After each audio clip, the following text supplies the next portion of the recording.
I think for us, offensively is the biggest thing is, how well can we generate, good shots together for one another.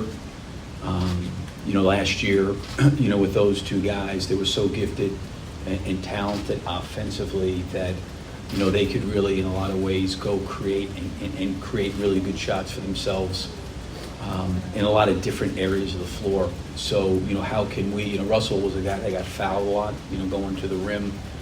Paul, the same thing, a high free throw volume shooter. But that's got to be a part, I think, us offensively is, how can we still have attacks at the rim? How can we still play at the basket? How can we generate free throws? And how can we generate, open shots for one another? What have your discussions so far been like with Chris, just about in getting to know him a little bit and about kind of the role and what you guys are looking to do? Well, I think the first thing is, Chris is obviously a great competitor. He's been in the league for a long time, extremely bright and smart and cerebral. But I would say that, for the most part, he has displayed to me that he's got both feet in the circle and he wants to come in here and wants to compete. I think that's probably one of his greatest qualities is his competitiveness. I've enjoyed the time that we've spent together. He spent 4 days in the end of July, beginning of August, to come in and worked out with some of our guys. I had a chance to go to California and see him. He came in last week. So, he's a great guy. Like I said, very, very smart, competitive, and I think a guy that's got both feet in the circle to, do whatever he can do to help our team. Coach, I know losing two of the best players in the NBA is not obviously ideal for a coach. However, do you welcome the challenge of coaching some younger guys and having the opportunity to put maybe a little bit more of an imprint on this team? Well, I think our team is a mix of a lot of different things. We've got some young guys. We've got guys that are maybe, so to speak, in the middle of their careers, and then we obviously have some veteran guys. So I think we have a real good mix of guys with a lot of different experiences.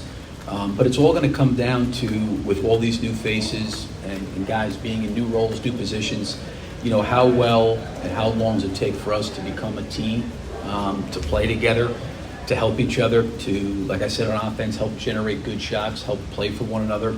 I think trying to establish the one thing since I've been here, there's always been a really, really good defensive identity.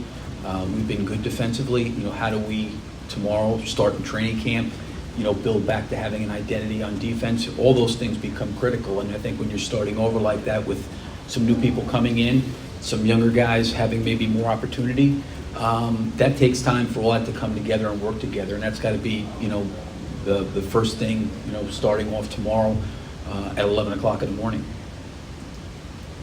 Coach, Shai Gilgeous-Alexander is a guy that in his rookie year, he's already known to have like a really versatile game. What are some of the things that you're really looking forward to trying to develop to make it a little bit better, or just be able to use in your offense moving forward? He is a great kid. I think the thing that I've come to, getting to know him a little bit, and again, some of these guys are new. There's only so much time you can spend with all of them, but you do get a chance to spend some time with them, and we'll spend a lot more starting tomorrow. I think he's a guy that's really comfortable in his own skin. I think he's just a basketball player. I think his mentality is, whatever I can do to help the team. He obviously had a great rookie year. He's a guy that's really driven. He's a motivated guy. He's about, I think, he's about winning. But he's very versatile. He's got good size. He's got good length, and I think he can play in a lot of different positions in a lot of different areas of the floor. What's the significance of having a point guard like Chris Paul around Shai so young in his career? Well, I think that we have a unique situation with three of them. I'd throw Dennis in that category too. Shai is early in his career. Dennis is kind of in the middle of his career, and Chris is, really the guy that's got a lot of veteran experience. So I think they all can help each other. There's clearly going to be times this year where, two, if not three of those guys will be on the floor together. I think they can all help one another. I think there'll be some time getting to know one another as players. This will be the first time that any of them have played together. But I really believe that the three of them can help one generate shots, for each other, for the rest of the team. And I think that they all are smart enough and cerebral enough to play off each other. Bill, you've got a situation where two of your most accomplished players, Chris and Gallo, are going to be people that obviously teams are going to have some interest in, or could potentially have some interest in. Also, they're, over the course of their careers, been fairly injury prone. Has there been any discussion yet about how you guys might manage minutes or how that might work? Well, I think that you can look across the league right now. I don't think that we're any different from any other organization. You know, the most important thing with all these guys is their health. And, you know, we've always done it that way with the player and the medical staff and coaching staff, you know, working on that. But, you know, that's something that's going to be closely monitored. And I think the league has probably gotten smarter. The medical science has gotten smarter. Players have gotten smarter in terms of understanding and knowing their bodies.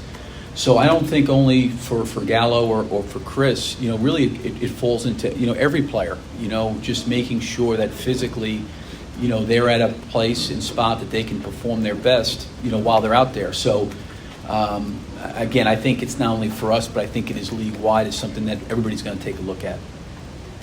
Really, just looking at your roster, it seems like you're going to have guys who are playing roles or positions that they're not necessarily used to playing. How consistent do you want to keep those throughout the year, and how do you manage guys, you know, adjusting to their new roles throughout the season? Yeah, I think when you start taking perimeter players and moving them to the front court, you take a front court player and move them to the perimeter, those are the hardest adjustments. But like for, you know, like a guy like Hami, per se, you know, he can play the 2 and the 3. You know, if you ever tried to go small and play him at the 4, that would probably be something a little bit different that we'd have to, you know, adjust to. You know, same thing, you know, with Andre. He's played in so many different positions. So if you're on the perimeter, I always say this as a player, the more positions, you know, you can play and the more things that you can pick up, it certainly gives our roster a lot more flexibility to play different lineups.